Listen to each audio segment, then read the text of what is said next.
Shri insight of ടാരോട്ടിലേക്ക് എല്ലാവർക്കും സ്വാഗതം. നമുക്കിന്നൊരു റിലേഷൻഷിപ്പ് റീഡിംഗ് എടുക്കാം. ജനറൽ റീഡിംഗ് ആണ്, എല്ലാവർക്കും അറിയാം. അതെല്ലാവർക്കും റെസണേറ്റ് ആവില്ല. റെസണേറ്റ് ആവുന്നവരെടുക്കുക. മെയിൽ ഓർ ഫീമെയിൽ എല്ലാവർക്കും കാണാം. അതുപോലെ തന്നെ ടൈംലെസ് ആണ്. നമ്മുടെ ചാനൽ എല്ലാവരും ലൈക്ക്, കമൻറ്റ്, ഷെയർ ഒക്കെ ചെയ്യണം. അതുപോലെ തന്നെ ഹൈപ്പ് ചെയ്യാൻ മറക്കരുത്. പിന്നെ സബ്സ്ക്രൈബ് ചെയ്തിട്ട് നമുക്ക് ബെല്ലൈക്കൺ ക്ലിക്ക് ചെയ്ത് ഓൾ ഓപ്ഷൻ കൂടി ഇട്ടാൽ ഞാനിടുന്ന എല്ലാ വീഡിയോസും നിങ്ങൾക്ക് ആ സമയത്ത് തന്നെ കിട്ടുന്നതായിരിക്കും. ഇതൊക്കെയാണ് നമുക്ക് പറയാനുള്ളത്. എന്ന് പറയുന്ന കാര്യങ്ങൾ തന്നെയാണ്. നമുക്ക് റീഡിങ്ങിലേക്ക് പോകാം. നിങ്ങളുടെ പേഴ്സൻ്റെ അവസ്ഥ എന്താണെന്നും എന്തെങ്കിലും ഒരു ഔട്ട്കം വരുമോ, അതെന്തുകൊണ്ടാണ് നിങ്ങളുമായിട്ട് ഇത്രയ്ക്ക് പ്രശ്നങ്ങളായി മാറി നിൽക്കുന്നത് എന്നൊക്കെ നമുക്ക് നോക്കാം കേട്ടോ. ഓക്കെ, നോക്കട്ടെ. ദ മൂണാണ് കിട്ടിയിരിക്കുന്നത്. നിങ്ങളുടെ വ്യക്തി നിങ്ങളോട് ഒരു കാര്യവും തുറന്നു പറയുന്നില്ല എന്നാണ്. ഒരു കാര്യവും തുറന്നു പറയുന്നില്ല, അല്ലെങ്കിൽ നിങ്ങൾ ഒരു കാര്യങ്ങളും നിങ്ങളോട് ഒളിച്ചു വയ്ക്കുന്നു. എല്ലാ കാര്യങ്ങളും നിങ്ങൾ അറിയുന്നില്ല. ഒരു കാര്യങ്ങളും എന്നുവെച്ചാൽ നിങ്ങളോട് എല്ലാ കാര്യങ്ങളും ഒളിച്ചൊളിച്ച് വയ്ക്കുകയാണെങ്കിൽ ചോദിച്ചാൽ എന്നൊരു റിപ്ലൈയും മര്യാദയ്ക്ക് തരാറില്ല. എന്താണ് എന്നോട് ഇങ്ങനെ കാണിക്കുന്നത്, എന്താണ് നിങ്ങളുടെ പ്രശ്നം, അല്ലെങ്കിൽ നിൻ്റെ പ്രശ്നം എന്താണ് എന്ന് ചോദിച്ചാൽ ഒരു അക്ഷരം മിണ്ടില്ല, തിരിഞ്ഞിരിക്കുന്നു, അല്ലെങ്കിൽ നമ്മളോട് സംസാരിക്കാൻ പോലും കൂട്ടാക്കുന്നില്ല. എന്തോ ഒരു വലിയ ചിന്താഭാരത്തിലിരിക്കുന്നു. ഇതൊക്കെയാണ് നമുക്ക് നിങ്ങളുടെ വ്യക്തിയുടെ എനർജി കിട്ടിയിരിക്കുന്നത്. കാരണം ഇവിടെ തേർഡ് പാർട്ടി തന്നെയാണ്. നമുക്ക് 3 ഓഫ് സോർഡ്സ് കിട്ടിയിട്ടുണ്ട്. അപ്പോൾ തേർഡ് പാർട്ടി എന്ന് പറയുന്ന ആ ഒരു സംഭവം അവിടെ വന്നിട്ടുണ്ട് എന്നാണ് കാണിക്കുന്നത്. അപ്പോൾ ഈ തേർഡ് പാർട്ടി എന്ന് പറഞ്ഞു കഴിഞ്ഞാൽ സ്വന്തമാക്കി പിടിച്ചു വച്ചിരിക്കുന്നു എന്നാണ്. വിട്ടുകൊടുക്കാൻ താല്പര്യമില്ലാത്ത വിധം അടക്കി പിടിച്ച് സൂക്ഷിച്ചു വെച്ചിരിക്കുന്നു നിങ്ങളുടെ വ്യക്തിയെ എന്ന് കാണിക്കുന്നുണ്ട്. റെസണേറ്റ് ആവുന്നവരെടുക്കും. അത് മാത്രമല്ല, നിങ്ങൾക്ക് തേർഡ് പാർട്ടി ഉണ്ടെന്ന് ഉറപ്പുണ്ടെങ്കിൽ മാത്രം നിങ്ങൾ ഈ വീഡിയോ കണ്ടാൽ മതി. കാരണം ഇത്തരം വരുമ്പോൾ ഡൗട്ട് വെച്ചിട്ട് നിങ്ങളുടെ കുടുംബജീവിതമോ അല്ലെങ്കിൽ നിങ്ങളുടെ അങ്ങനെയുള്ള എന്ത് കാര്യങ്ങൾ ജീവിതത്തിൽ എന്ത് ജീവിതമാണെങ്കിലും, അതായത് ഞാൻ പറഞ്ഞ സിംഗിൾ ഓർ എനി, അപ്പോൾ അങ്ങനെ വെക്കരുത്. നിങ്ങൾക്ക് നല്ല പോലെ അറിയാവുന്ന കാര്യമാണെങ്കിൽ കാണും കേട്ടോ. അതുകൊണ്ട് തന്നെ നിങ്ങളുടെ വ്യക്തിക്ക് തീരുമാനങ്ങൾ എടുക്കാൻ കഴിയാത്ത അവസ്ഥയിൽ നിൽക്കുന്നു. അതുകൊണ്ടാണ് ഇവിടെ ദ മൂൺ വന്നിരിക്കുന്നത്. ഒരു വിഷാദം പോലെ, ഒന്നിലും താല്പര്യമില്ലാതെ, നിങ്ങളോടൊരു കാര്യവും പറയാതെ മാറി നിൽക്കുന്നു എന്ന് പറയാൻ കാരണം ഇതാണ്. കാരണം തീരുമാനമെടുക്കാൻ കഴിയുന്നില്ല. കാരണം നിങ്ങളെ വിട്ടു പോകാൻ കഴിയില്ല. അതുപോലെ തന്നെ അപ്പുറത്ത് ഇങ്ങനെ ഒരു ബുദ്ധിമുട്ട് വന്ന് കിടക്കുന്നുണ്ട്. എന്നാൽ ഇതിനെയെല്ലാം തരണം ചെയ്ത് നിൽക്കുന്നു. നിങ്ങളുടെ ചോദ്യങ്ങൾക്ക് മറുപടി തരാതെയും അതിനെ പ്രതിരോധിച്ചു കൊണ്ടും നിൽക്കുന്നു എന്നും കാണിക്കുന്നുണ്ട്. ഓക്കെ, എന്നാൽ ഇവിടെ ഒരു മൂമെൻറ്റ് വരാൻ നിൽക്കുന്നു എന്നാണ്. ഒരു ചാരിയറ്റ് കാർഡ് വന്നിട്ടുണ്ട്. ഇതിനൊരു മൂമെൻറ്റ് വരും. ഇങ്ങനെ സ്റ്റക്കായി നിൽക്കുന്ന ഈ അവസ്ഥ മാറും എന്നാണ് കാണിക്കുന്നത്. ഇവിടെ ഒരു സ്റ്റക്ക് ആയിട്ട് നിൽക്കുന്ന ഫീലിംഗ് ആണ് നമുക്ക് മനസ്സിലാവുന്നത്. വളരെയധികം വിഷമത്തോടു കൂടിയിരിക്കുന്നു. ഒരു കാര്യവും നമ്മളോട് പറയുന്നില്ല, നമുക്കൊട്ട് മനസ്സിലാവുന്നുമില്ല. പറയാതെ എങ്ങനെയാ അറിയുക? അത് പറയുന്നുമില്ല. അങ്ങനെയൊക്കെയുള്ള വിഷമം അത് സ്റ്റക്ക് മൂമെൻ്റ് ആണ്, ഒരു സ്റ്റക്ക് സിറ്റുവേഷനാണ്. പിന്നെ മൂമെൻറ്റ് വരാൻ പോകുന്നുണ്ടെന്ന് നമുക്ക് ഈ കാർഡ് കാണിക്കുന്നു. ഒരു പെട്ടെന്നൊരു മൂമെൻറ്റ് നിങ്ങളുടെ ലൈഫിലേക്ക് കടന്നു വരും എന്നാണ്. ഒരു ഹൈ പ്രീസ്റ്റസിൻ്റെ ഒരു എനർജി ഇവിടെ വന്നിട്ടുണ്ട്. അപ്പോൾ ഇവിടെ ഹൈ പ്രീസ്റ്റസ് ഒരു ഫെമിനൈൻ എനർജിയാണ്. വളരെയധികം ഇൻറ്റ്യൂട്ടീവ് പവറുള്ള അല്ലെങ്കിൽ ആ രീതിയിലുള്ള ആളുകളുടെ എനർജി ഇവിടെ വന്നിട്ടുണ്ട്. ഇത് ആരുടെ എനർജിയാണെന്ന് ബാക്കി കാർഡ്സ് നോക്കിയിട്ട് പറഞ്ഞു തരാം. യെസ്, അത് നിങ്ങളുടെ വ്യക്തിയുടെ എനർജിയാണ്. പിന്നെ ഒരു പക്ഷേ നിങ്ങളുടെ മതത്തിനെ അടിസ്ഥാനമാക്കിയിട്ടുള്ള ദേവതാ സങ്കല്പം നിങ്ങളെടുത്തോളണം. കാരണം ഒരു പക്ഷേ കാളി മാതാവാകാം, അതല്ലെങ്കിൽ ദുർഗയാകാം, അല്ല ഇനി എങ്ങനെയാണോ, അതല്ല എങ്കിൽ മദർ മേരിയാകാം, ആരായാലും. അല്ലെങ്കിൽ അതേമാതിരിയുള്ള നിങ്ങളുടെ മതത്തിൻ്റെ ആ രീതിയിലുള്ള ഒരു ഗോഡസസ് നമുക്ക് ഇതിനകത്ത് കാണുന്നുണ്ട്. അത് നിങ്ങളുടെ വ്യക്തിയെ രക്ഷിക്കുന്നു എന്നാണ് കാണിക്കുന്നത് എത്രയും പെട്ടെന്ന്.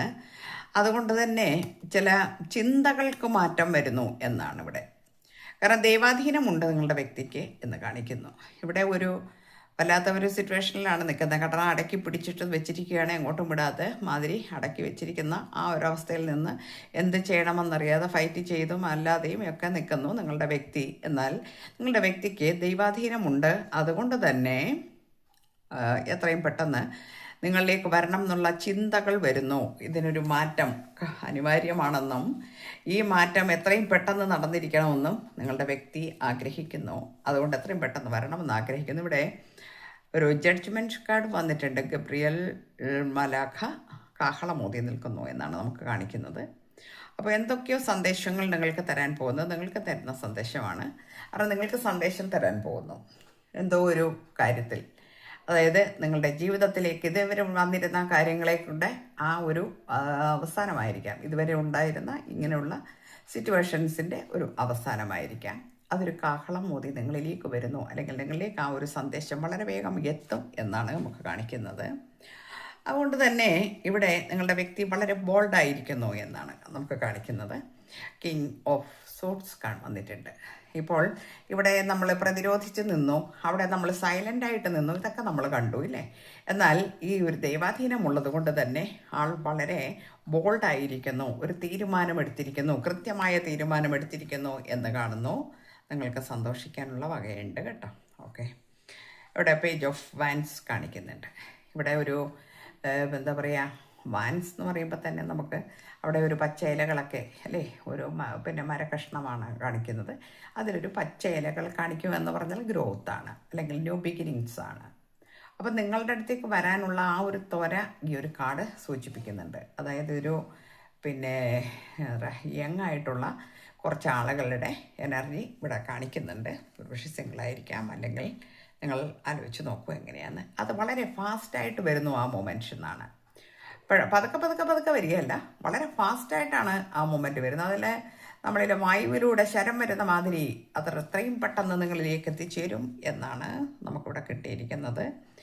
ഒരു ജീവിത വീക്ഷണത്തെക്കുറിച്ച് ചിന്തിക്കുന്നു എന്നാണ്. ഒരു ബ്ലാക്ക് ക്യാറ്റൊക്കെ ഉണ്ട്, അവിടെ ഒരു വാൻസ് ഉണ്ട്, ഒരു ഫ്ലവറൊക്കെ കയ്യിൽ വെച്ചിട്ടുണ്ട്. അപ്പം ഒരു നല്ല ജീവിതത്തിലെ ഒരു വലിയ കാര്യങ്ങൾ നടത്തിയെടുക്കണം എന്നുള്ള ആ ഒരു എന്താ പറയുക ജീവിത വീക്ഷണം എന്ന് പറയാം നമുക്ക്. ആ വീക്ഷണം മനസ്സിൽ വെച്ചുകൊണ്ട് പ്രവർത്തിക്കാൻ ശ്രമിക്കുന്നു എന്നാണ്.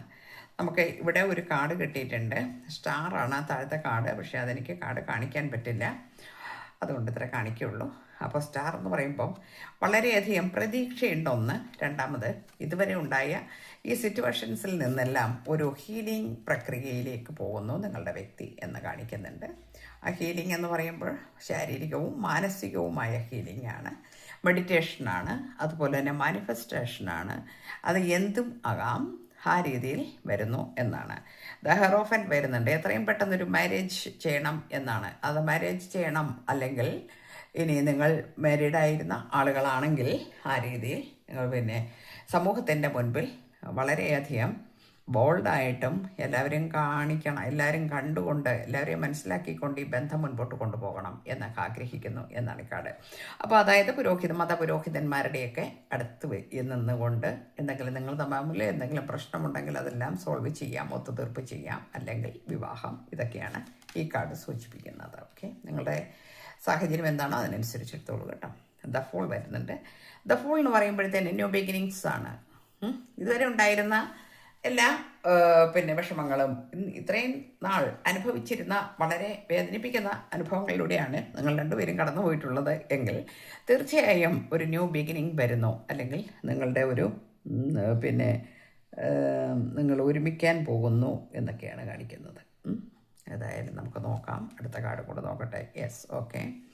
അപ്പോൾ അടുത്ത കാർഡ് കാണിക്കുന്നത് നിങ്ങൾ വളരെയധികം ഹാപ്പി ആയിട്ട് ജീവിക്കും എന്നാണ്. ഹാപ്പി ആയിട്ട് ജീവിക്കുക എന്ന് പറഞ്ഞാൽ വളരെ സന്തോഷകരമായ നിമിഷങ്ങൾ, പിന്നെ സെലിബ്രേഷൻസ് ഒക്കെ നിങ്ങളുടെ ലൈഫിലേക്ക് കടന്നു വരുന്നു എന്നാണ് കാണിക്കുന്നത്. അതായത് നമ്മളുടെ ജീവിതത്തിലേക്ക് കടന്നു വരികയാണ് നല്ല നല്ല നല്ല അവസരങ്ങൾ. നമുക്ക് പിന്നെ ഒരുപക്ഷെ എന്തെങ്കിലും ആഘോഷങ്ങളാകാം, അങ്ങനെയുള്ള കാര്യങ്ങൾ നിങ്ങൾക്ക് കടന്നു വരുന്നു എന്നാണ് കാണിക്കുന്നത്. അത് നിങ്ങൾക്ക് നിങ്ങളുടെ വ്യക്തിക്കും കൂടിയാകാം. അടുത്ത കാർഡ് വന്നിരിക്കുന്നത് പിന്നെ ലവേഴ്സാണ്. ദ ലവേഴ്സ് വന്നിട്ടുണ്ട്. അപ്പോൾ ഇവിടെ ടെൻ ഫ്ലെയിം എനർജി എടുത്ത് കാണിക്കുന്നുണ്ട്. അപ്പോൾ എത്രയൊക്കെ മാറി ഇരുന്നാലും ഈ കാർഡ് മൊത്തം കാണിക്കാനൊക്കില്ല കേട്ടോ, അതുകൊണ്ടാണ് ഞാൻ ഇതാ ഇത്രേ കാണിക്കുള്ളൂ. അപ്പോൾ എത്രയൊക്കെ മാറിയിരുന്നാലും എവിടെയൊക്കെ പോയിരുന്നാലും എന്ത് സെപ്പറേഷനിൽ വന്നാലും നിങ്ങളിപ്പോൾ ഇരിക്കുന്നത് ഒരു പക്ഷേ സെപ്പറേഷനിലാകാം, അതല്ലെങ്കിൽ നിങ്ങൾ പിന്നെ കോണ്ടാക്ട് സിറ്റുവേഷൻ ബ്രേക്കപ്പ് ആ രീതിയിലൊക്കെ ആയിരിക്കാം. എന്നാൽ അത് മാറാൻ പോകുന്നു എന്നാണ് നമുക്ക് ഇവിടെ ഈ കാർഡ് കാണിച്ചു തരുന്നത്. 2 കാർഡ് ഒരുമിച്ച് വെക്കാം. ഓക്കെ, ഇത്രയധികം സ്നേഹം നിങ്ങളോടുണ്ട്. 9 ഓഫ് കപ്സ് കാണിക്കുന്നുണ്ട്. ഇത്രയധികം സ്നേഹം നിങ്ങളോടുണ്ട്. ഇത്രയധികം സ്നേഹം നിങ്ങളോടുണ്ടായിട്ടും ഈ വ്യക്തിക്ക് ഇങ്ങനെ ഒരു മിസ്റ്റേക്ക് വേണ്ടി വന്നു എങ്കിൽ ആ മിസ്റ്റേക്കിൻ്റെ പുറകിൽ ഒരു പക്ഷേ അത് വിധിയാകാം. നിങ്ങളോട് നല്ല സ്നേഹമുണ്ട്. 9 ഓഫ് കപ്സ് എന്ന് പറഞ്ഞാൽ ഇത് അത്രയും ആത്മാർത്ഥമായ സ്നേഹമാണ് കാണിക്കുന്നത്. അപ്പോൾ അത്രയും സ്നേഹം ഉണ്ടായിട്ടും ഇത്തരം സിറ്റുവേഷൻസ് നമ്മുടെ ലൈഫിലേക്ക് വരുന്നുവെങ്കിൽ നമുക്ക് തള്ളി പറയാനൊക്കെ എളുപ്പം കഴിയും. എല്ലാവരെയും കൊള്ളാൻ കുറച്ച് ബുദ്ധിമുട്ടാണ്. കാരണം ഇങ്ങനെ ഒരു സംഭവം നമ്മുടെ മനസ്സിൽ വന്നു കഴിഞ്ഞാൽ പിന്നീട് വിശ്വാസം നഷ്ടപ്പെടും, പിന്നെ സ്നേഹം നഷ്ടപ്പെടും. ഇതൊക്കെ ശരിയാണ്. പക്ഷേ ഇങ്ങനെ വന്ന ആ ഒരു അവസരത്തിൽ നിന്ന് തിരിച്ച് നിങ്ങളിലേക്ക് വരാൻ മുമ്പിൽ കൊണ്ടു നിൽക്കുന്ന വ്യക്തിക്ക് നിങ്ങളോടുള്ള സ്നേഹമാണ് 9 ഓഫ് കപ്സ് കാണിക്കുന്നത്. അപ്പോൾ അങ്ങനെ വരുന്ന സമയത്ത് നിങ്ങളാണ് തീരുമാനമെടുക്കേണ്ടത്. നിങ്ങൾ തീരുമാനമെടുക്കണം. കാരണം ഈ വ്യക്തി ഇപ്പോൾ വളരെയധികം പിന്നെ കുറ്റബോധമുണ്ട്, നല്ലതുപോലെ കുറ്റബോധം കാണിക്കുന്നുണ്ട്. അതുപോലെ തന്നെ ലാസ്റ്റ് കാർഡും നമുക്കൊരു മാരേജ് കാർഡൊക്കെയാണ്. പ്രോസ്പെരിറ്റി, വിവാഹം, കുഞ്ഞുങ്ങൾ, അതേമാതിരിയുള്ള ഒരു കാർഡാണ് നമുക്ക് കിട്ടിയിരിക്കുന്നത്. സൺ കിട്ടിയിരിക്കുന്നത്. അപ്പോൾ നമുക്കിതിനെ ഗൈഡൻസ് ആയിട്ട് എടുക്കാം സൺ. കാരണം എന്താ വെച്ചാൽ ലാസ്റ്റ് കിട്ടിയ കാർഡൊന്ന് ഇതാ പിന്നെ സണ്ണാണ്. അപ്പം ഈശ്വരൻ്റെ ഡിവൈൻ പോലും നിങ്ങളോട് പറയുന്നു, നിങ്ങളുടെ ജീവിതത്തിലേക്ക് അഭിവൃദ്ധി വരുന്നു, പ്രോസ്പെറസ് വരുന്നു, അബണ്ടൻസ് വരുന്നു, നിങ്ങളുടെ മാരേജ് നടക്കാൻ പോകുന്നു, അല്ലെങ്കിൽ നിങ്ങൾ ഒരുമിച്ചാണ് പിന്നെ ന്യൂ ബിഗിനിങ് വരാൻ പോകുന്നു, റീയൂണിയൻ വരാൻ പോകുന്നു, ഇതൊക്കെയാണ് പറയുന്നത്. പിന്നെ സിംഗിളാണെങ്കിൽ വിവാഹം, ഇതൊക്കെയാണ് പറയുന്നത് കേട്ടോ. അപ്പോൾ നമുക്കിന്ന് കിട്ടിയിരിക്കുന്ന എനർജി വെച്ചിട്ടുള്ള റീഡിംഗ് ആണിത്. അപ്പോൾ നിങ്ങൾക്ക് റെസനേറ്റ് ആവുന്നു എങ്കിൽ നിങ്ങൾ എടുക്കൂ, അല്ലെങ്കിൽ നിങ്ങൾ വിട്ട് കളയണം. ഓക്കെ, അപ്പം കുറച്ച് തിരക്കിലാണ് ഞാൻ. നല്ല തിരക്കുകളുണ്ട്. അതുപോലെ തന്നെ ഒരു കാര്യം കൂടി പറയാം. ഞാൻ പിന്നെ ടാരോട്ട് പിന്നെ റീഡിങ് പഠിപ്പിക്കുന്നുണ്ട്. പഠിപ്പിക്കാമെന്ന് പറഞ്ഞപ്പോൾ സ്റ്റാർട്ട് ചെയ്തെന്ന് റീഡിങ് പഠിപ്പിക്കുന്നുണ്ട്. അപ്പോൾ ഞാൻ അതിന് അഡ്വർടൈസ്മെൻറ്റ് കാര്യങ്ങളൊന്നും കൊടുക്കുന്നില്ല. കാരണം എനിക്ക് അത്രയും ഒരുപാട് ചെയ്യാൻ കഴിയില്ല. എനിക്ക് പിന്നെ അങ്ങനെ ആഗ്രഹമുള്ള ആരെങ്കിലും ഉണ്ടെങ്കിൽ പേഴ്സണലായിട്ടാണ് ഞാൻ പിന്നെ ക്ലാസ് കൊടുക്കുന്നത്. എനിക്ക് കൂടുതൽ ഇഷ്ടം അതാണ്. കാരണം എൻ്റെ സമയത്തിനനുസരിച്ചിട്ടായിരിക്കും ഞാൻ ചെയ്യുന്നത്. താല്പര്യമുള്ളവർ എൻ്റെ വാട്സപ്പിൽ പിന്നെ ബന്ധപ്പെടുക. എന്നിട്ട് നമുക്ക് അതിനെക്കുറിച്ച് ഞാൻ എൻ്റെ കാര്യങ്ങളൊക്കെ പറയാം. ഓക്കെ, അപ്പം നമ്മളുടെ റീഡിങ് ഇവിടെ കഴിഞ്ഞു. നമുക്ക് വൈൻഡപ്പ് ചെയ്യാൻ പോവുകയാണ്. എല്ലാവർക്കും നല്ലത് വരട്ടെ. Thank you universe.